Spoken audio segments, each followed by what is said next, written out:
What it is that they're doing is they're treating Shedeur Sanders like a 5th-round pick. Right. We're not covering every 5th-round pick in the NFL hoping that he gets an opportunity to be the starter on day one.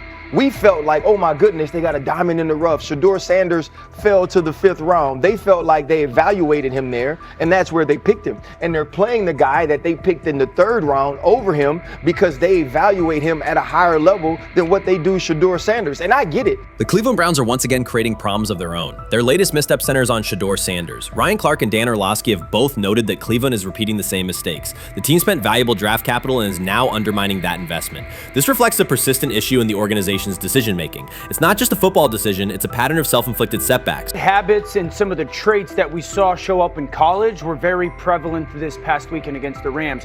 Holding onto the football, catching the snap and not reading the defense, kind of evaluating what the defensive line is doing, and then trying to see if you can go make a play, and that's the concern. Okay, it's 1st and 10.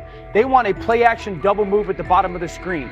The route doesn't win, and then the protection breaks down a little bit. You're taught as a young quarterback, protection breaks down, find the closest check down. It's right there, it's 1st and 10.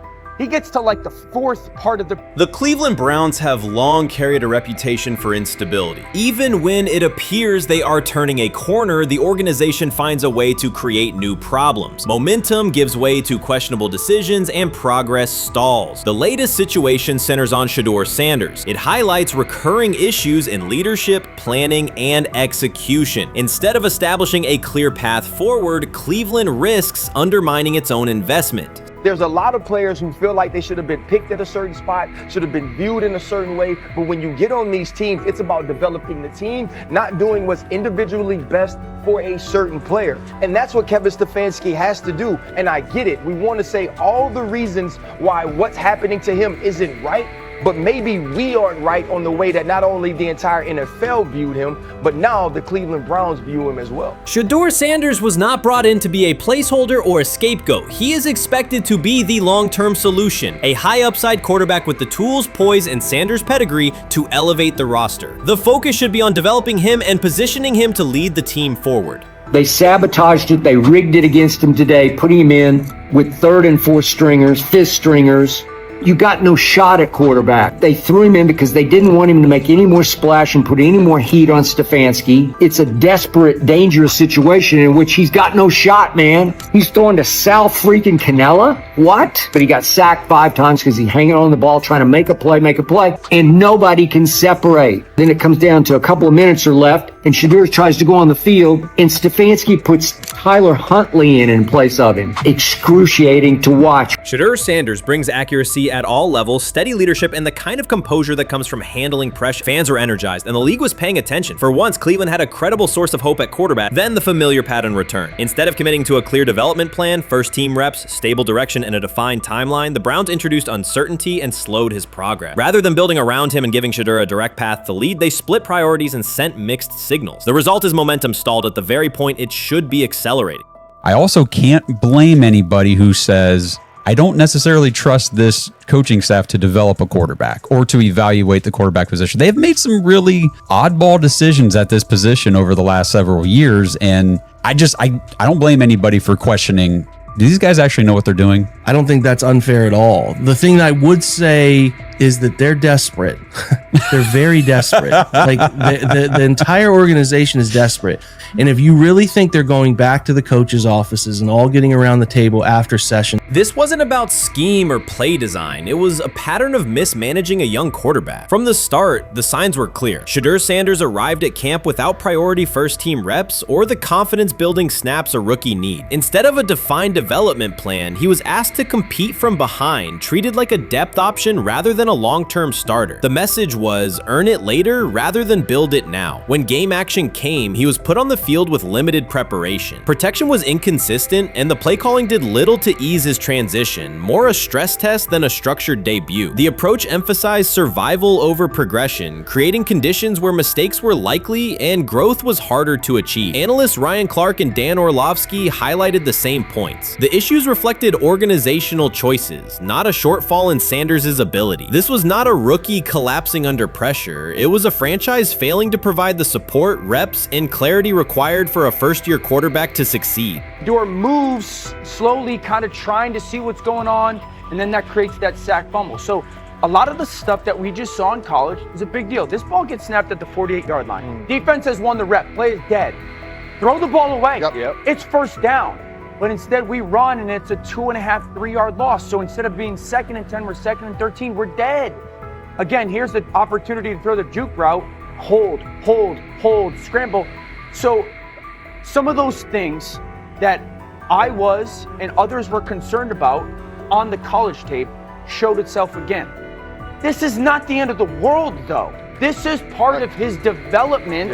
Cleveland managed to take a highly promising rookie and within weeks put him in a position where he looked unprepared. Ryan Clark called out the core issue. A first-year quarterback cannot succeed without protection, clear situations, and a controlled environment. Dan Orlovsky added that when a young quarterback isn't given structure, support, or coherent schemes, you're not evaluating ability, you're manufacturing failure. That's what happened to Shedeur Sanders. Browns fans weren't just disappointed with the results, they were alarmed by the process. This is a fan base familiar with quarterback missteps, yet even they recognize the pattern. A talented prospect subjected to poor planning and inconsistent guidance. After one preseason setback, the conversation shifted toward maybe Shedeur isn't ready instead of examining coaching, play design, and preparation. The reality is clear. The question isn't whether Sanders is ready, it's whether the Browns were prepared to develop and support him. Well, that would be a nice exit strategy because he would come up as doing Shedeur a favor. Like one's got to go, right? One's got to go. See, to clear this thing up. At some point, but I'm sorry, I know they don't care. If they were to trade Shedeur Sanders now after that preseason performance and he would go on to be good. The organization has cycled through quarterbacks for years, and the pattern is unchanged. Blame the player, protect the system, and repeat the same mistakes. Fans are split. Some argue Shedeur Sanders needs time and support, while others treat one rough outing as proof he isn't the answer. That division hides the real problem, the Browns' process. This isn't Shedeur failing, it's the team failing Shedeur. Across the league, successful teams create clear development paths. Kansas City brought Patrick Mahomes along behind a veteran and tailored the offense before handing him the job. Houston committed to CJ Stroud, built around his strengths, and let him grow with consistent direction. Smart teams invest, protect, and show belief. Cleveland did the opposite with Shedeur. Uneven reps, inconsistent protection, and unclear plans. Then question the outcome. That's not development, it's organizational mismanagement. These players have played a tremendous amount of football. Right. And I remember last year when Bo Nix came out of Oregon, we talked about all the easy throws Oregon creates. Right. The level of the skill players that are around him. And then we watched Bo Nix acclimate to the NFL game extremely quickly. I see a lot of those same traits in Dillon Gabriel. He gets the football out of his hands. He takes the throw that's available to him. He plays on time. And part of whether or not you get an opportunity to get on the field is the people that you're competing against. And I don't mean this in any disrespectful way to Shedeur, because I'm not only a fan, it's somebody I want to see succeed. The Browns will likely present this as part of a deliberate development plan, tough standards, resilience building, and testing a rookie under pressure. In practice, it isn't development, it's a damaging approach that undercuts growth. The organization has not shown a consistent model for nurturing young talent, and Ryan Clark and Dan Orlovsky highlighted that publicly. After Shedeur Sanders stumbled in a preseason game, the reaction was immediate. Headlines, polarized fan takes, and sweeping conclusions about his readiness. The front office offered little acknowledgement of the conditions he was placed in. Clark's point was direct. You do not evaluate a rookie by how he looks in a setup designed for failure. You evaluate him when he's properly supported. Orlovsky explained how poor coaching choices, protection, sequencing, and role clarity can quickly erode confidence and stall development. The issue was not Sanders' ability, it was Cleveland's process, which appeared disorganized and unprofessional for an NFL operation. Shedeur got on the field. You watching the game, Chad, there's a lot of Shedeur Sanders fans. What did you think of his first outing? Listen, all the talk and the narratives and the storylines and whatever you want to say, sooner or later that ball was about to snap. And that young man we watched in Colorado This is crazy! Shedeur Sanders didn't just sign a deal, he finalized a flagship endorsement. It's the kind of move that makes analysts revisit assumptions and recalibrate valuations. Nike didn't simply issue a contract, the company put substantial backing behind him and positioned him as a leading figure in its athlete portfolio. The impact is immediate across the sports industry. Shedeur Sanders has reset expectations and changed the competitive field. What I just said about the shoe opportunity that could present itself for Nike, who's a Nike school. And the reason I say Nike is because it's a Nike school. They don't want another brand with the kid wearing them on field, but they get him head to toe. Okay, not just off the field. They can get him head to toe with a signature shoe. If he had that right now, and you mentioned record-breaking Colorado State, Skip, how many eyeballs would have seen that? What did you call it, Michael? Number 2, prime 2. Shedeur Sanders finalized an agreement that forces analysts to revise their projections. Moments earlier, many expected Nike to prioritize other quarterbacks. Instead, Sanders signed and moved to the center of the discussion. The deal signals clear commitment from Nike and resets expectations across the sports business. Speculation has been replaced with a definitive statement about his market position and upcoming campaigns. Shedeur was fantastic last night. I'm rooting for him to succeed in the NFL, but this is a little too much here, right? This is just a little too much. Last night after the game, Nike drops an ad, only a matter of time with the caption, when you get your opportunity, create your next one. I get what they're doing. They probably hit their social media impressions and engagement goals last night because this went off. But the bottom line is, save this for when he wins a regular season game. This is the kind of stuff why people don't like Shedeur. It's not Shedeur himself. He's a good kid. He's a good role model. He's a good quarterback. But people trying to boost him up like this for a preseason start is why we have issues. Analysts were surprised by the announcement and quickly reassessed prior assumptions that focused on other candidates. Nike did not make a routine addition. It secured a headline athlete. Shedeur Sanders brings national visibility, measurable performance, and a recognized family legacy. For months, some experts claimed he had attention without the depth major brands seek. This agreement signals Nike's conviction in his long-term value and directly challenges that earlier skepticism. Shedeur Sanders for MVP already. Now, let me not take it too far, but it's another example of how quick and fast Nike is with their marketing. Perfect. Shedeur is the perfect athlete to work with. He's unique. He sticks to himself and his family for the most part. He's marketable. He's charismatic. He smiles. All of the above. And Nike is so quick with the timing. They say only a matter of time. Nike reached a different conclusion. The company made a clear commitment, and the commentary that dismissed the possibility is now being revised. The announcement is not the beginning of the story. It is the outcome of a trajectory that has been building for some time. Shedeur Sanders' rise has been unconventional and decisive. He drew sustained attention even when many claimed not to be watching. More than a position on the depth chart, he delivered presence, audience growth, and momentum. In this case, market impact and leadership qualities carried as much weight as traditional metrics, and Nike acted on that assessment. Did y'all see about like the business side of it, like his contract? Like he gets a percentage of every one of his jersey sales. Oh yeah. So they wanted to like basically shadow ban him and his stock pick, because the more famous he is and the more they sell, they owe him more money. I probably believe it. Probably something like that. He has apparently a super unique NFL contract. Damn, that's interesting. I would love to see that. I gotta do some more research, but and that Browns fan base, bro, they have been through some shit. They are happy for everything to come that way. So they everybody buying them jerseys. And did y'all see the price of tickets for that preseason game after he announced that he was gonna be the starter? Crazy. Bro, that shit went from $12 to $150. At Colorado, Shedeur Sanders generated consistent national attention through performance, media presence, and high visibility moments that elevated the program's profile. That positioning aligns with what Nike seeks, not only athletes, but figures who influence culture and drive conversation. The brand signs leaders who can shape markets, athletes whose impact shows up in audience growth, engagement, and partner interest, not just in weekly box scores. Many evaluations missed this broader picture by focusing narrowly on passer ratings and comparisons that failed to capture Sanders' reach and commercial pool. Nike's history reinforces the approach. Michael Jordan became a global identity, LeBron James matured into a generational centerpiece from day one, and Serena Williams reshaped both competitive standards and style narratives. The decision to back Shedeur Sanders fits within that framework, a calculated investment in a quarterback with crossover appeal, measurable momentum, and a recognizable lineage. It signals that Nike views his value as extending beyond on-field results to sustain brand relevance and long-term market impact. Hey, bro. Can we keep it a bean, dog? He shouldn't have been no 5th round pick, dog. He should not have been a 5th round pick. Now, he plays on the Browns. I'm a Steelers fan, so like him doing well, it's like, do I really want to see him? Not really.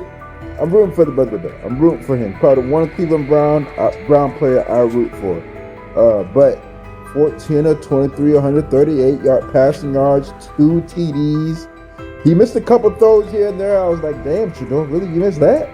You missed that throw? Was it early? Many analysts argue yes. That view reflects an older assumption that endorsement value tracks narrowly with box score output. In 2025, brand decisions weigh audience reach, reliability of attention, and cultural relevance alongside performance. Shedeur Sanders doesn't only produce plays, he generates sustained visibility across platforms and demographics. Nike prioritizes athletes who can maintain conversation even between games. Sanders delivers consistent engagement, repeatable storylines, and measurable spikes in impressions when he appears, factors that translate directly into marketing efficiency. This is less about highlight reels alone and more about dependable distribution, an athlete who moves awareness, traffic, and product sell-through. Recent commentary suggested the NIL market was cooling and that brands would tighten spend. This announcement points the other way. A flagship commitment from Nike undercuts the caution-first narrative and affirms that attention with durability still commands premium terms. Whether audiences tune in to support him or to critique him, the net effect is the same: predictable viewership that reduces campaign risk. The implications extend beyond one signing. This elevates expectations for top college athletes and shifts negotiations toward quantifiable reach, conversion, and content output. Where the question once centered on whether emerging stars could secure 6- or 7-figure packages, the discussion now moves to structure, multi-year horizons, equity or revenue components, creative control, and integrated media plans. Brands will benchmark against Sanders' deal, and athletes will price to the standard it sets. The clause is called prime equity.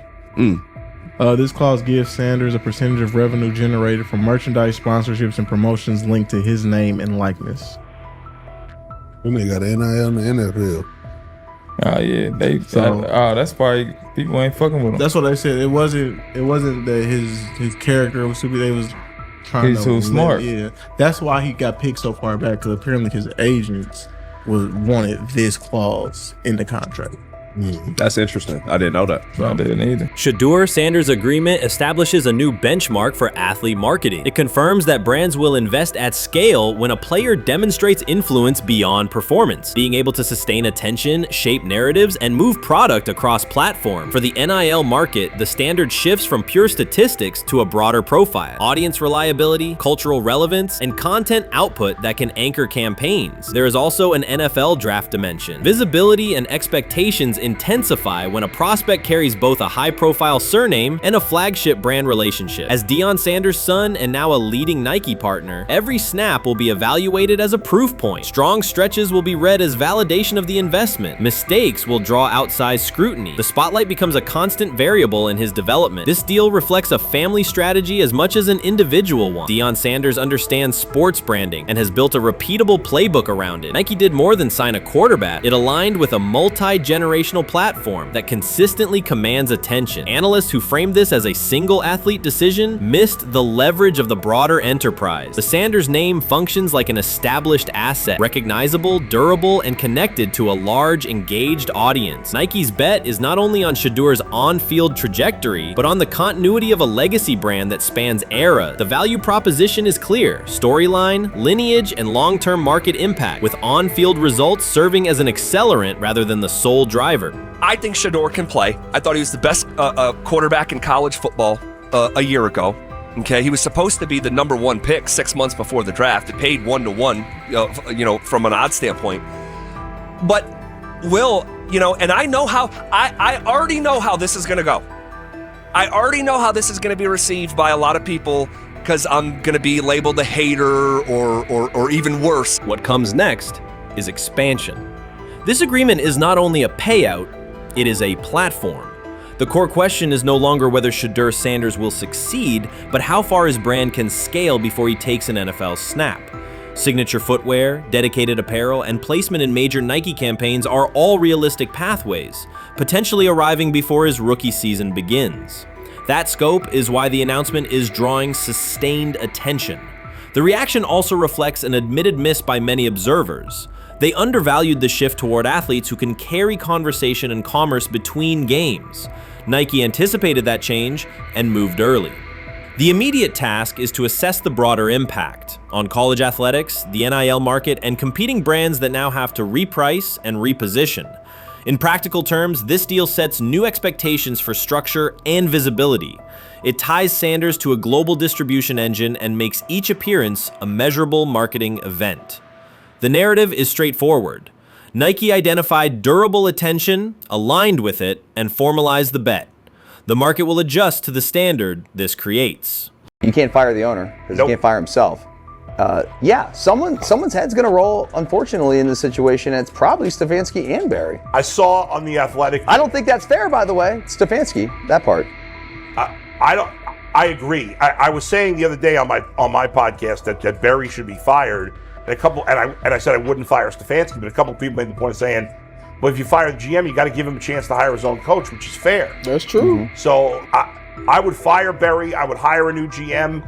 If that GM thinks Kevin Stefanski's a good coach, wants to stick with him. Right. The situation in Cleveland has escalated with the NFL. Sources indicate GM Andrew Barry is prepared to move on from head coach Kevin Stefanski if he refuses to elevate Shedeur Sanders. The Browns are weighing a major quarterback change. Leadership appears to be aligning behind Sanders and pushing for immediate action. This is a high-stakes decision about control and the team's direction. I think it's unfair for me to comment in I guess, maybe on behalf of the industry. All I can say is this, the time that we spent with Shedeur, and what he's done throughout his college career is impressive. He's an impressive young man.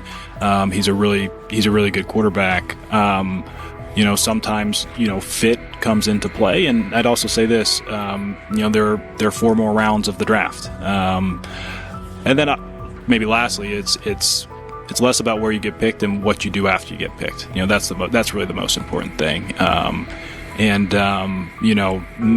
Getting to know him over the course of the spring, he has a ton of resolve. Andrew Barry appears to be at a breaking point. Pressure from fans and within the organization to play Shedeur Sanders is intensifying. Barry is pushing for a move towards Sanders, while head coach Kevin Stefanski remains cautious about altering the depth chart. The divide is clear. One side wants acceleration, the other a measured rollout. The organization is under heavy scrutiny, and the focus has shifted to when, not if, Sanders sees the field. Has the 4th highest odds of any head coach this season to be fired. He's clearly on the hot seat. It's been a discussion for really a couple years now, dating back to last season's 3-win season. And he's always had kind of hot and cold seasons. And now the sports books are saying he's 4th on the list. Number 1 is Mike McDaniel of the Miami Dolphins, Brian Dable of the Giants at 2, Shane Steichen at 3, and there is Kevin Stefanski plus 650 to be fired. This has moved beyond tension to outright stubbornness. Rather than elevating Shedeur Sanders, the staff has chosen Dylan Gabriel. The current depth chart looks less like a forward plan and more like resistance to change. Fans have been clear about who they expect to see, yet the organization keeps delaying. Every week without a real evaluation of Sanders slows development and blurs accountability. Cleveland is choosing a conservative approach when a decisive decision is needed, sending a message of uncertainty to both the locker room and the city. Now being the 3rd string quarterback for the Cleveland Browns, was that so much was made out of unbelievable. He actually made the team as the 3rd string quarterback. Like that was a big deal. Like that was somewhat of a surprise to a lot of people. He should have been the 1st pick in the draft. Kevin Stefanski appears to be doubling down to validate his approach. Despite sustained demand from Browns fans to see Shedeur Sanders reflected in chants, merchandise, and constant discussion, he continues to keep Dylan Gabriel in front on the depth chart. The decision functions as an assertion of control rather than a response to momentum. Even with clear signals from the fan base, Stefanski is staying with Gabriel and delaying a full evaluation of Sanders. It is a deliberate choice to maintain his plan and pacing, not to accelerate change. Cleveland is prioritizing continuity over recalibration, keeping any transition to Sanders on hold. But yeah, the Browns are in a tough spot. They have wasted. You traded a ton of high draft capital to get Deshaun Watson. You've gotten nothing out of Deshaun Watson and missed an opportunity. Like, who knows who they would have drafted? Now, maybe they would have screwed up those picks and the Browns would still be in bad shape. Andrew Berry is likely frustrated watching Dillon Gabriel default to conservative throws while the offense stalls. From a football perspective, this appears to be the hill Kevin Stefanski is choosing to stand on. Keeping Gabriel ahead of Shedeur Sanders has limited the unit's explosiveness and prevented a full evaluation of a higher ceiling option. Drives end quickly, field position flips, and momentum is lost while Sanders remains on the sideline. Fan patience is wearing thin. Each ineffective series intensifies criticism and shifts scrutiny toward the coaching staff's criteria for the depth chart. With every additional snap for Gabriel, the decision reads less like an open competition and more like rigid adherence to a plan that isn't producing results. The optics are clear. A dynamic quarterback sits while a cautious approach keeps the offense in neutral. If this continues, accountability questions will grow inside and outside the building. What performance benchmarks keep Gabriel ahead of Sanders? When will Sanders receive first-team reps in live situations to allow a fair comparison? The front office must decide whether to preserve continuity or pivot toward a timely assessment of Sanders. The longer the current approach stays in place, the more it signals stubbornness rather than adaptation, and the more pressure mounts to realign the plan with on-field output. I honestly see it happening if the Browns lose a bunch of games. Like if they get 5 wins or less, I see the report coming out now that Stefanski will be fired. I don't want it to happen. I want the Browns to be good, win a bunch of games. I think that they're going to be a team that is slept on and can at least get 7 wins, which is why if they don't, I see Stefanski getting all the blame for that, and there'll be a new coach in Cleveland. Because their players, to me, are there once again. We've talked about the incredible rookie class. The approach in Cleveland lacks consistency. One week, Andrew Berry signals he wants Shedeur Sanders on the field. The next, Dillon Gabriel gets the reps and the plan stays conservative. Through it all, Kevin Stefanski shows limited urgency despite pressure on his job security. Fans are asking for an offense that can push the ball, change field position, and produce points. Instead, the unit leans on short throws and cautious sequencing. Gabriel's play keeps the ceiling low and momentum static, while a full evaluation of Sanders is postponed. The result is growing frustration and a clear disconnect between the front office, coaching staff, and expectations in the stadium. The NFL tried to teach him and his father a lesson. You don't act like that. You don't talk like that before a draft. We'll show you how our game is played. We will watch you plummet all the way. I think he would have gone undrafted except for that owner in Cleveland. And he is the key to everything because he is something of an against the grain maverick owner. He's kind of a wannabe Jerry. Fan speculation is growing. Some believe Kevin Stefanski lacks confidence in Shedeur Sanders. Others think he's prioritizing Dillon Gabriel for reasons unrelated to performance. A more extreme view claims Stefanski is manipulating outcomes to secure a buyout. Whatever the motive, the risk is clear. This approach is straining his relationship with GM Andrew Berry and alienating the fan base. Pressure is rising, Berry's patience is running out, and supporters have shifted from requests to demands. If the current plan continues, calls for a change in quarterback and accountability will intensify. While much of the NFL community attended the ESPYs in Los Angeles, Shedeur Sanders spent the day in Cleveland with families recovering from a residential explosion. He did not seek cameras or a red carpet appearance. He chose to be present in a neighborhood working through loss. Weeks earlier, an explosion at the Rainbow Terrace Apartments in the Garden Valley neighborhood displaced more than 100 residents. Local officials reported that 42 families were left without housing. A father suffered burns over most of his body and remained in a coma. His 2 young children were hospitalized in critical condition. The damage extended beyond structures. Families lost possessions, stability, and routine. Cleveland City Council member Richard A. Starr described the moment as a family fighting for its future. Outside of local reporting, national attention was limited. Sanders decided to go to the site, meet residents, and help organize a day focused on relief and connection.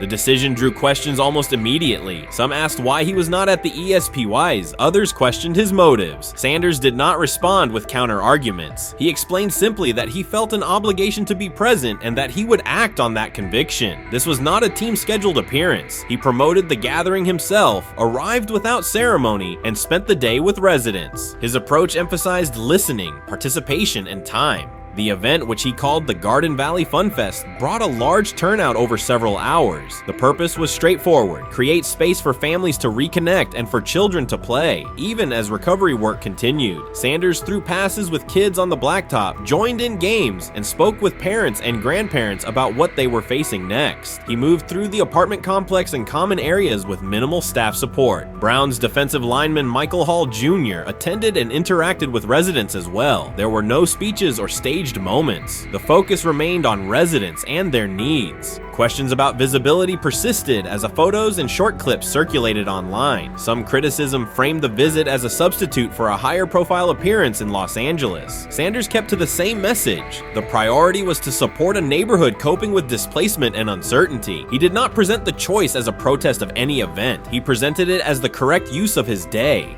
When local media asked about his intent, Sanders said his goal was to provide families with a day of enjoyment and a reminder of community. He added that financial support can help, but that showing up in person also matters. Standing with people, listening to them directly, and offering time. The statement matched the structure of the day. He stayed on site, remained accessible, and left the focus on residents rather than on himself. The timeline mattered to him as training camp approached. Sanders did not connect the visit to his role on the depth chart or his draft position. He kept references to football confined to preparation, learning the playbook, protections, cadence, and timing, seeking guidance from veterans, including Joe Flacco, and staying ready for opportunities when they come. He has repeated that he has time to grow and intends to use it to learn the system and earn trust. The visit did not alter those priorities. He returned to his regular schedule the next day. Since arriving in Cleveland, Sanders has treated community work as part of his responsibilities. Before his jersey went on sale, he visited schools, including John Marshall High School, speaking with students about goals, accountability, and effort. He set public objectives confidently, such as long-term aspirations for the franchise, but paired them with routine work in the building, meetings in stall, film, and on-field reps. The day at Rainbow Terrace fit that pattern. Identify a need, show up, contribute, and avoid unnecessary attention. For residents, the Fun Fest provided a brief reprieve from ongoing challenges: housing transitions, school logistics, medical appointments, and the paperwork that follows an emergency. For teammates and staff who observed, it was an example of a rookie investing time locally without seeking a headline. For Sanders, it reinforced how he plans to operate in Cleveland: be consistent, be present, and let actions speak. The setting at Rainbow Terrace underscored the scale of recovery ahead. Families described the first weeks after the explosion: nights in temporary housing, efforts to replace clothing and essentials, coordination with agencies and community groups. Sanders moved from group to group, speaking with parents about their immediate needs, greeting elders who came to watch the activities, and encouraging kids who wanted to throw a football, run races, or take a photo. He kept the schedule flexible so residents could arrive and leave as they were able. Community partners and volunteers handled tables for supplies, simple games, and refreshments. There were no sponsor banners or organizational pitches. Residents organized as they usually do, checking on neighbors, guiding children, and sharing updates. Sanders' role was clear: participate, make time, and listen. The presence of a recognizable player brought energy, but the purpose remained practical: create a normal afternoon in a place that had not felt normal since the blast. Online reaction covered the full range of opinion. Some posts praised the decision and the event's tone. Others questioned why a rookie would skip a high visibility awards show. Sanders did not try to manage that conversation. He maintained the same explanation. He chose to spend the day where he believed he could be useful, and then he returned to his football schedule. The approach was consistent with how he addresses other topics: answer directly and move on to the next task. The same measured approach appears in his preparation for camp. Sanders has not asked for public guarantees about reps. He has focused on install recall, cadence, and protection IDs, route timing, and situational work. He has sought input from veterans, thanked teammates who have provided guidance, and spent time with receivers and linemen to align on communication. Coaches have emphasized that the quarterback competition is a process, and Sanders has accepted that framework. His emphasis remains on readiness. None of this overshadows the experience and resumes of other players on the roster. It does provide a clearer picture of how Sanders operates as a professional. He separates off-field actions from promotional efforts. He keeps football preparation focused on what he can control. He communicates with teammates across position groups so that timing and expectations are shared. He does not try to steer attention in his favor. He tries to make steady progress. The day in Garden Valley was one example. He arrived without a speech, stayed for hours, and left without an announcement. He did not ask for recognition. He offered time. Residents responded in kind. Kids lined up for catches and races. Parents and grandparents asked about camp and wished him well, and neighbors coordinated rides and schedules around the event. The atmosphere felt like a neighborhood gathering, not a media production. Local leaders who were present or who spoke later emphasized that recovery will take months. Families will continue to navigate housing, healthcare, and daily logistics. Events like the Fun Fest do not resolve those issues, but they help sustain community connections and morale. Sanders' contribution was to create a space for that to happen and to treat the day with the same seriousness he applies to practice, plan, execute, and keep the focus where it belongs. As the preseason approaches, Sanders will continue to compete for opportunities on the field. He has said he will be prepared when called upon, and that he understands the importance of mastering details before focusing on outcomes. The organization will make decisions based on evaluation, and he will accept the results while continuing to improve. The off-field choices will remain consistent, identify needs in the city where he lives, and contribute in direct, practical ways. The core elements are simple. A neighborhood suffered a significant loss. Residents faced immediate and ongoing challenges. A rookie quarterback chose to spend a day there, without a press conference, without a schedule of talking points, and participate in a community-led event designed to give families a break and remind children that play still has a place. He provided presence, not a headline. He listened more than he spoke. He returned to work the next day. In a league and media environment that often prioritize visibility, Sanders made a different choice. He kept attention on people, not optics. He placed value on time spent in person rather than on appearances. He continued to build trust in the locker room and in the city through steady conduct rather than declarations. That approach, measured, direct, and consistent, will shape how he is viewed in Cleveland as much as any public statement could. The outcome of his football career will be decided on the field by installations learned, reads made, throws delivered, and games played. The outcome of his role in the community will be measured by smaller, quieter moments. Afternoons like the Fun Fest, school visits, and unannounced stops where listening matters more than being seen. For Cleveland residents at Rainbow Terrace, the takeaway from that day was straightforward. Someone who represents their team showed up, stayed, and participated without fanfare. For Sanders, it was the same. Do the work in front of you, whether that is a practice period or a neighborhood event, and keep the focus on the people who are affected most.